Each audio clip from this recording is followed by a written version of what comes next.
In this lecture video, we're technically covering two sections, Section 2.7 Visual Communication and Section 2.8 Photography, but while I've labeled it as such, I'm really only going to discuss photography in this lecture.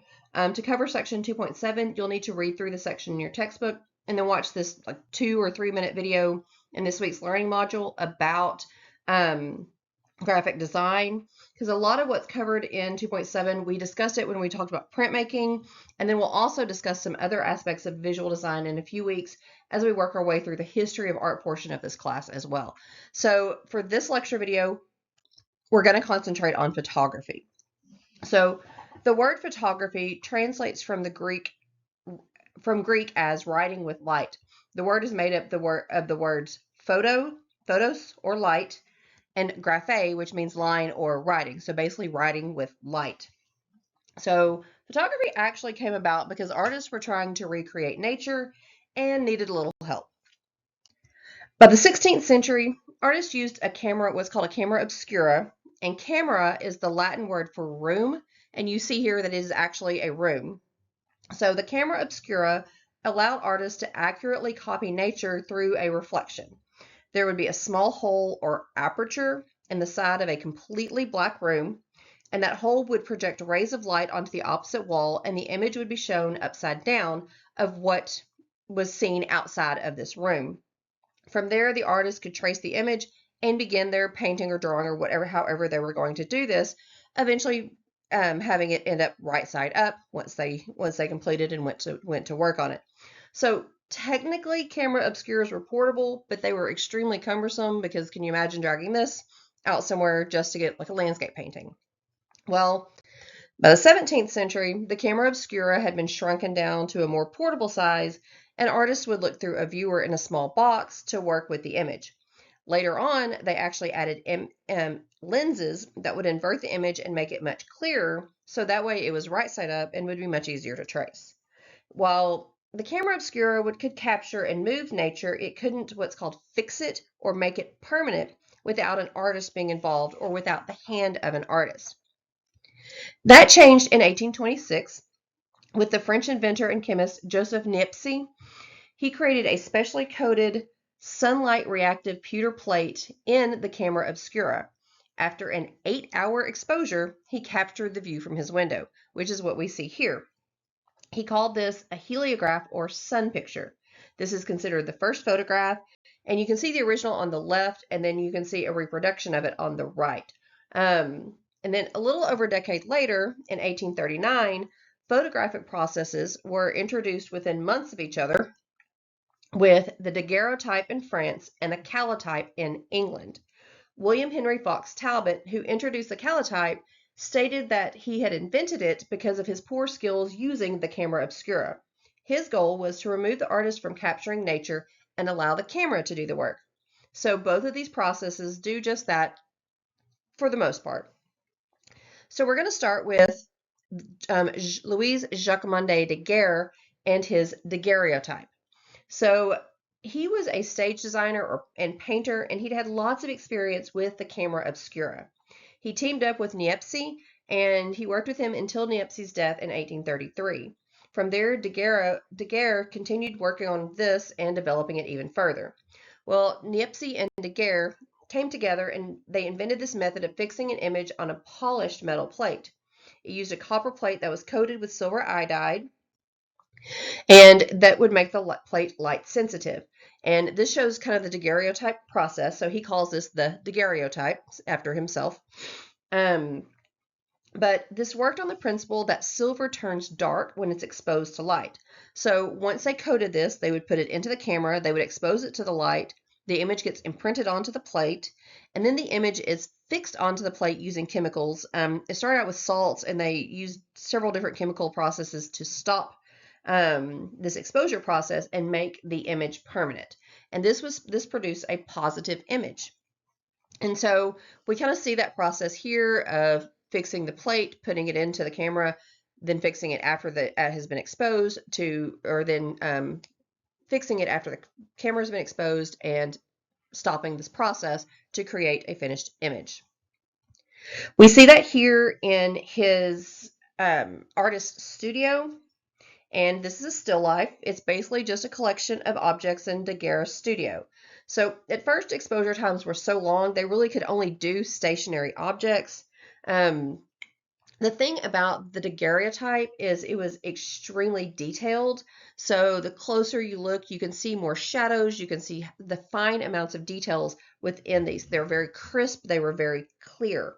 This was a beautiful reflective surface. So these photographs are just beautiful as objects themselves with the photograph image on top of it. So in 1839, he announced his discovery with much showmanship, and he made and really produced this image, which is Le Boulevard du Temple. And so this is an outdoor scene of a Paris, very busy Paris street. And so I mentioned that it's busy. If you start looking at this image, what are you missing on a busy street? Well, normally there would be people on a bustling street. Well, the street appears deserted because the exposure time was about 20 minutes, which meant unless they stopped and stood there for approximately 20 minutes, the camera would not capture them on to make the lasting impression on the plate. We do have one exception here.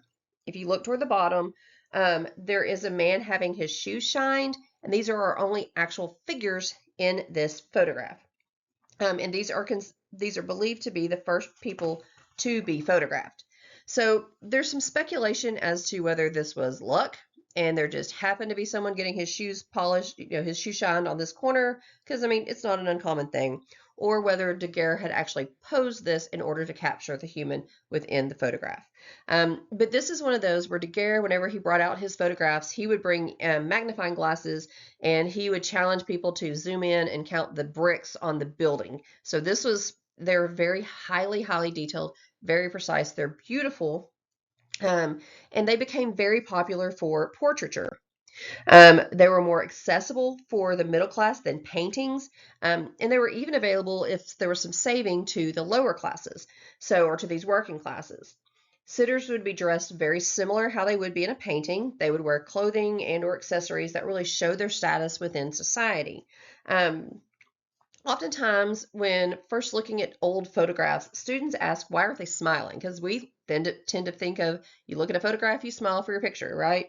Well, they didn't even think about smiling at this time because, I mean, think about how many portrait paintings you've seen where the sitter is smiling. There's very few. A smile would have also been really hard to hold because this was a long exposure time. They eventually get it down to a minute, but even in general, about 6 to 7 minutes is the typical exposure time at this time period. So think about trying to hold a smile or keep your face in a non-natural position for that amount of time. It would be next to impossible and extremely uncomfortable if you were able to do so. So this did have effect on painting because portrait painters quickly saw a decrease in their market because even those who could afford to have their portraits painted, this was the new technology. This was the newest thing. So lots of people were going to the photographers, and this became a business really quickly. Now, this is how a daguerreotype would actually be presented to someone who's purchasing this picture. It would come in this hinge box, and on one side, it would have this beautiful photograph on metal. And there would either be information about the studio on the other side. There would be information here. We have a detailed information about who this person is. Sometimes it would even have another photograph in it. But they were presented in these nice, beautiful little boxes. So these were very precious objects. And they were still, even though they were less expensive than paintings, they were considered a luxury item. The daguerreotype did have some advantages, though. First, it took a lot of time to prepare, expose, and develop the plate. Iodine was vaporized on copper sheets to create this light-sensitive silver iodide. These chemicals were extremely dangerous to work with. And the initial exposure, about 8 to 10 minutes, had to be done in bright sunlight. A little bit later on, they do speed this process up to about a minute, but it's still a fairly long process of sitting to have your portrait taken. It also could not be reproduced because what was produced on this metal plate was not something that they could copy. And so with that in mind, let's look at William Henry Fox Talbot. So in England, Henry Fox Talbot presented this process for fixing negative images on paper that's coated with light-sensitive chemicals, and it creates semi-transparent images. He referred to them as photogenic drawings or calotypes. Calo means sun, so basically he said they were sun drawings. And they came out as negatives.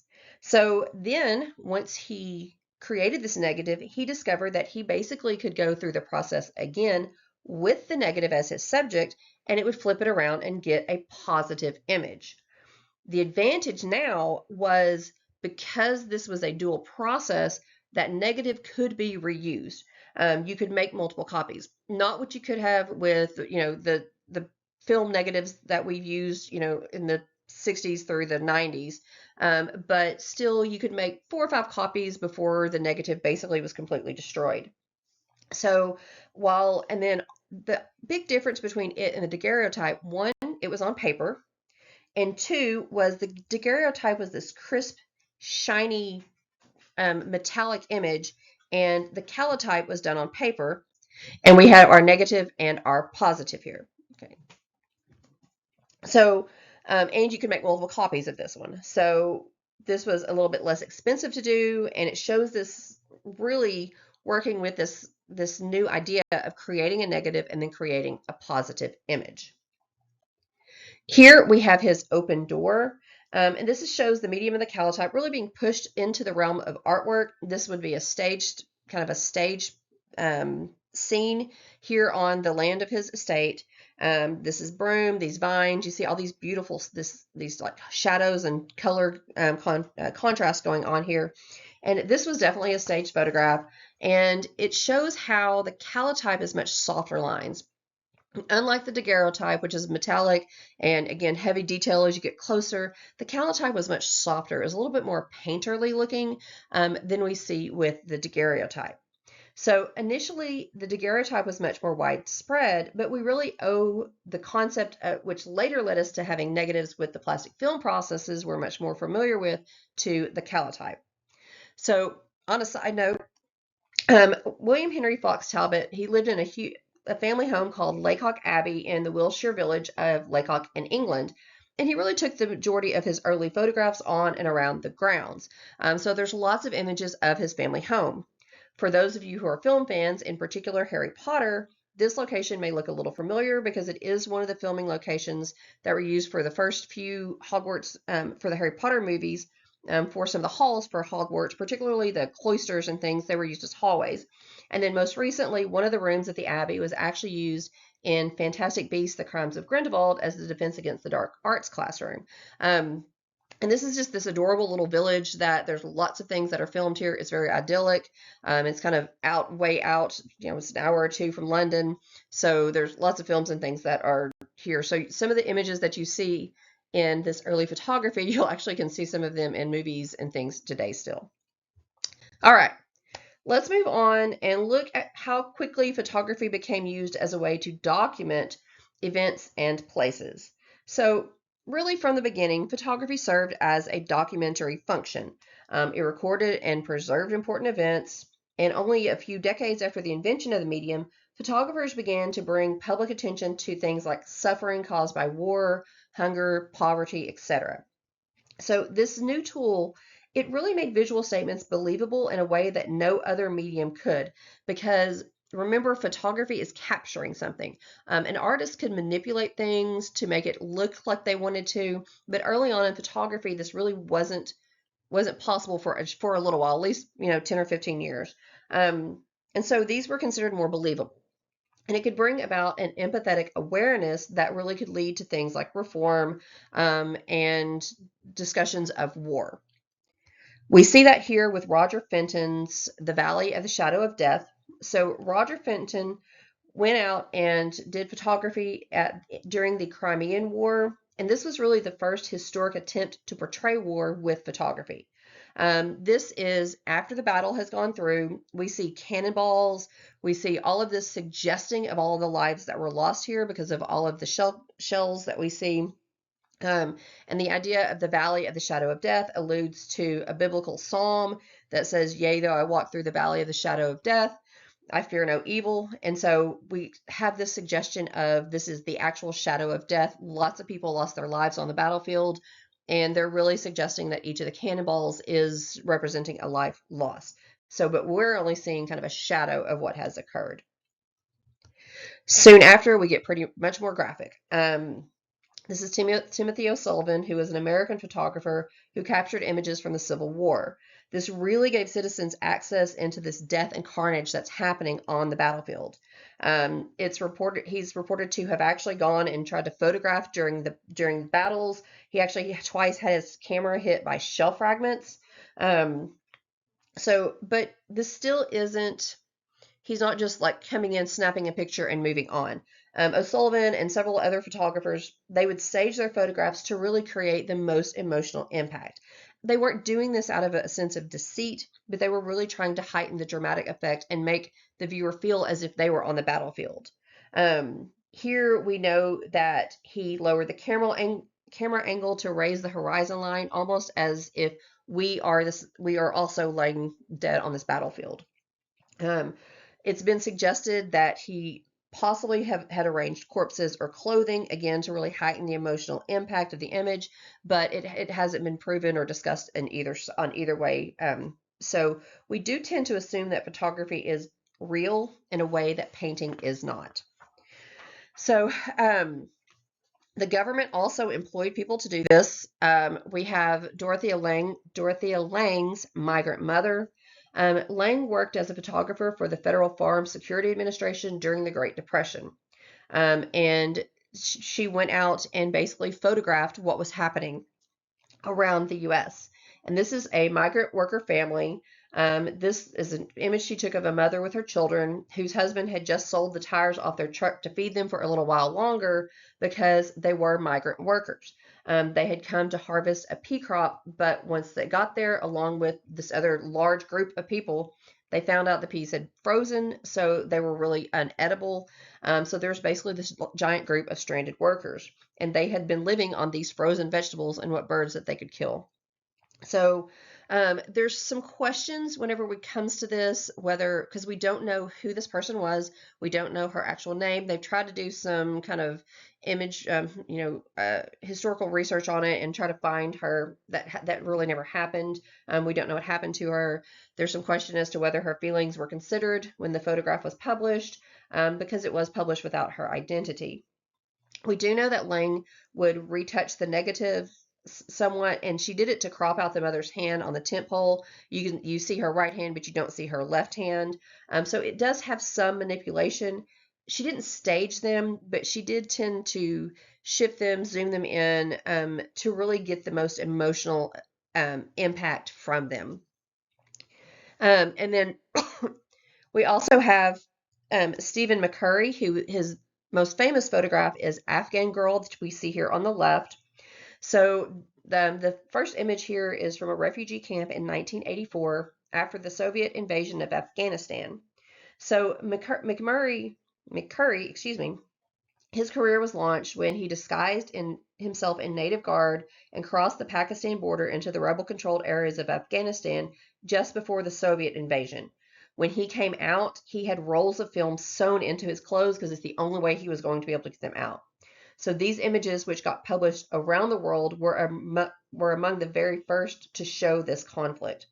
So McCurry took his most recognized portrait, Afghan Girl, in a refugee camp near Peshawar, Pakistan, and the image itself was named as the most recognized photograph in the history of the National Geographic magazine, and her face became extremely famous on the cover photograph in the June 1985 issue.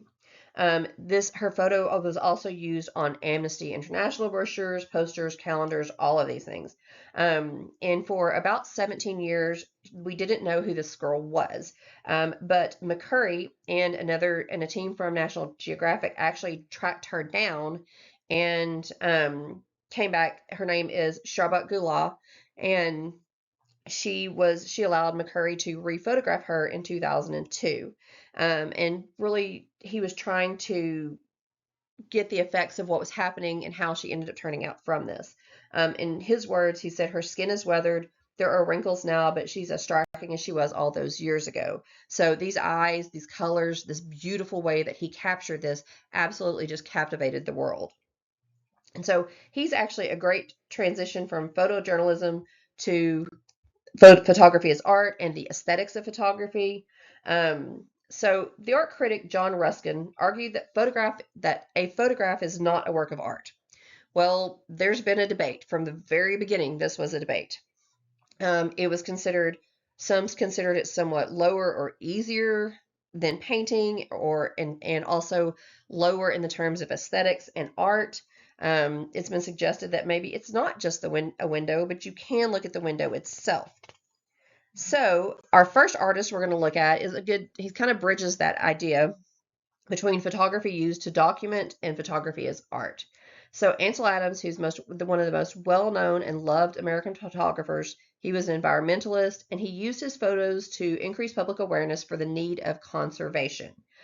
He really viewed aspects of nature as symbols of spiritual life, capable of transcending the conflicts of society, and he did this in his beautiful black and white photographs.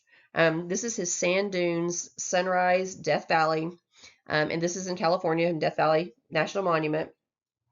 And he really captures these beautiful black, white, and gray tones, and he's just absolutely amazing at keeping it at this balance that he finds with his work. He was highly involved in the Sierra Club, and he was very, very strongly committed to helping preserve America's wilderness, which we can see here in his The Tetons and Snake River. So we have these varying textures here. The river just kind of pulls you back, these high contrasts. And even in black and white, the beauty of this really easily rivals that of any kind of a landscape painting. I think of a painting that I think we look at in this class called the Oxbow, which is not in the same area, but it has kind of this same look. And it's definitely this beautiful kind of all of these things that we talk about in landscape painting is how to do it. You frame it with trees, you have something winding through it, you have something in the background. All of this is just captured in this beautiful black and white photo. Now, one of the first great artistic portrait photographers, and someone who's considered one of the pioneers of portrait photography, was Julia Margaret Cameron. I will say, for some reason, she's not included in the discussion in your textbook, so I don't know why, because she is a major player in this. But she did come to photography late in life. She had collected photographs for years, gave collections to them for friends for gifts and things, but it wasn't until she was 48 years old and her daughter bought her a camera. But she pioneered the use of things like close-ups and controlled lighting to really enhance the images of her subjects. So think about portraiture today, all of this lighting that's used to manipulate to get the right shadows, the right tones. This really kind of began with Julia Margaret Cameron. She composed her photographs. She often would have subjects dressed in costume. She would pose them in literary subjects. Sometimes, well, actually, a lot of times her subjects were as famous as her photographs. Her social circle included people like the poet Alfred Lord Tennyson, who was a neighbor. Here you see Charles Darwin on the right. So she has this way of photographing her subjects just beautifully, and she did so by manipulating the light and things around them. On the left, the Paul and Virginia. The children aren't actually named Paul and Virginia. These are actually characters from a popular Victorian romance novel that centered around these young characters that represented true love and chastity. And then we have Vivian and Merlin. We definitely have figures in period costume. So she would really compose this portraiture and kind of sort of set the stage on how portraiture would be done, for the next 100 years, 150 years or so. We also have Nadar. So Nadar was famous for taking portraits of famous people. He photographed writers, artists, politicians. This is Sarah Bernhardt. She was an extremely popular actress. And Nadar was very good in his posing. He was absolutely amazing at getting the best poses and the best features from his subjects in the poses he put them in. He tries to get kind of this sense of elegance and introspective aspects of her personality here, because she was very known for both of these. He went to a little bit of extremes oftentimes when he was doing photographs. He was even known for photographing from a hot air balloon. So he did what he could on his side to manipulate his subjects to put them in their absolute best light, and he was revered for this. Now, we're still working at it as art. And this definitely moves us into that realm. You'll notice this is 1857, so it's not too far after, not even 20 years after photography's been introduced. But this is Oscar Gustav Rylander, and this is his Two Ways of Life. So Rylander really tried to move the medium of art, a medium of photography into the realm of art. And this is a pieced together photograph. There are 30 plus separate negatives, which he cut out basically like puzzle pieces and assembled this very large print. You'll notice it's 16 by 31. This is huge for this time period. He actually went through and exposed the negatives one at a time, and then he would cover the rest of the print from light. It actually took him 6 weeks to make this photograph. He really is starting to challenge the idea of truthfulness in photography. Today, we would kind of look at it as photoshopped or now even AI, but this was him experimenting with it as an artistic media rather than simply as a documentary or a documentation form. So we definitely have some allusion to Raphael's School of Athens here. We've looked at it a couple of times. So with all these figures moving around and everyone sort of like moved off, we have two young men. They're being offered guidance by this patriarch in the middle. It's very much a stage setting. Each of our two youth looks toward a section of the stage. One youth is being shown the virtues of pleasures, or the virtuous pleasures, things like marriage and children and loving family. The other is showing sinful pleasures, of the flesh, gambling, those kind of things. So when this was first introduced, the partial nudity that we see here was deemed indecent because this isn't a painting. This isn't someone that a model went in and painted and one person saw them nude and sort of interpreted it. This was actual female figures laying out in the nude here.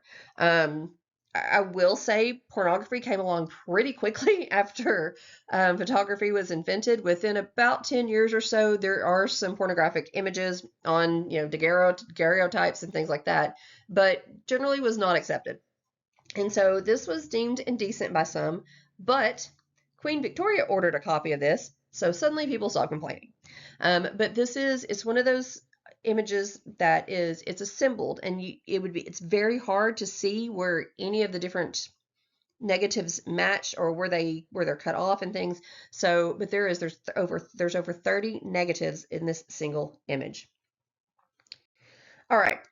Now, on the opposite side of that is Alfred Stieglitz, and he is an American photographer. He was, again, an early crusader of photography as art.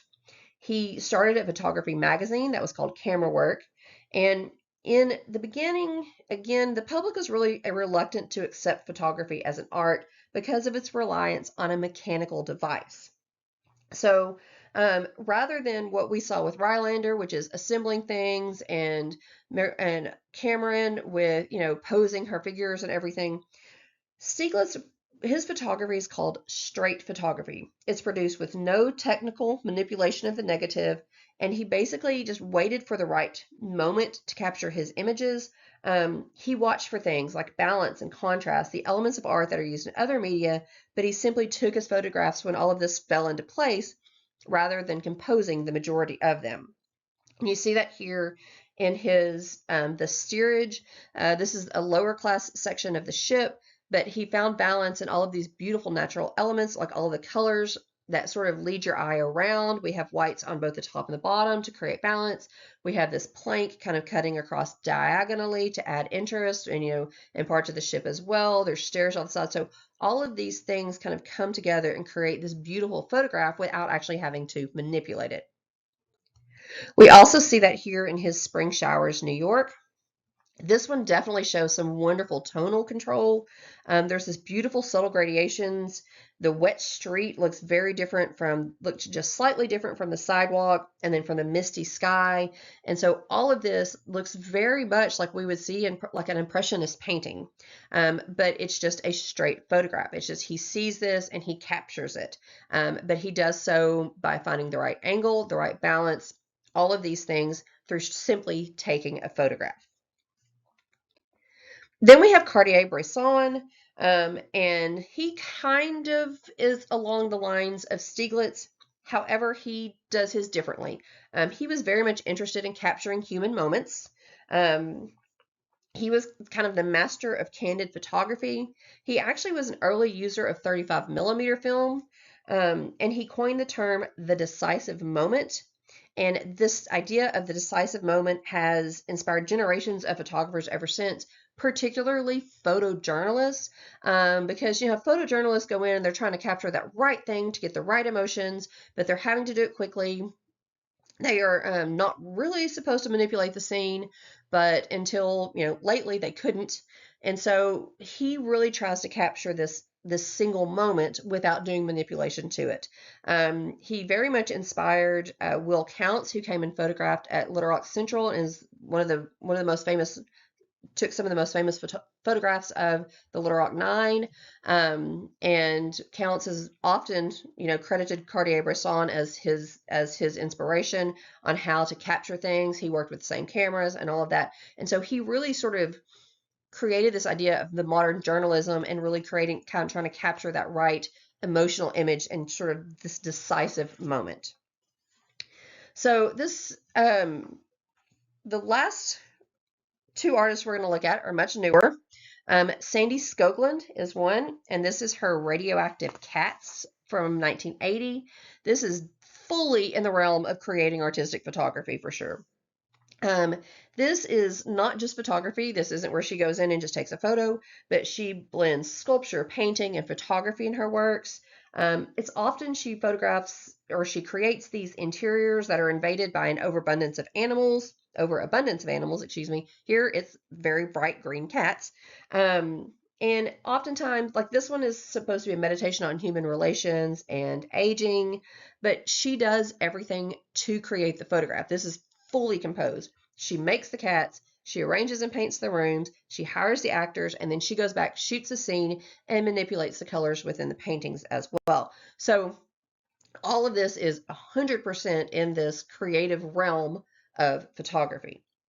And the last artist we're going to look at is Lou Bolin. And Lou Bolin actually used photography but for both art and protest. This is his Forklifts from 2008. It is a photograph, and we'll talk about it a little bit more in just a second. But Lou Bolin started out as a sculptor, but his studio was demolished in 2005 when they were rearranging basically the city of Beijing to put in the Olympics complex, and all of the surrounding structures that were coming in for the Olympics. And so he kind of felt, being overlooked because he was this everyday person. And so he moved from sculpture to photography, and he began a series called Hiding in the City. And this is kind of a combination of photography, painting, and performance art. So if you look closely, look at the very front tire of this, and you'll notice there's actually a figure standing there. This is Lou Bolin. So he comes in, he has a team that he works with that paints him into it. He tells them exactly what to paint, how to do it. He leads them, and then he steps back and they take his photograph. We also see him here in his supermarket number 2. He does a series of these. I think there's like 3, 4, something like that supermarkets, where he goes in and paints himself into these. This one, I think you can probably see him a little easier. If you look at the ground, you see his feet. But again, same thing. This kind of hiding in the city, or sort of this everyday person just sort of being pushed out as the city grows and becomes less traditional, Beijing that he is familiar with. And then this is that last image that shows prepping him for this one, so you do get an idea of how this works. So again, kind of this photography, painting, and performance art as well.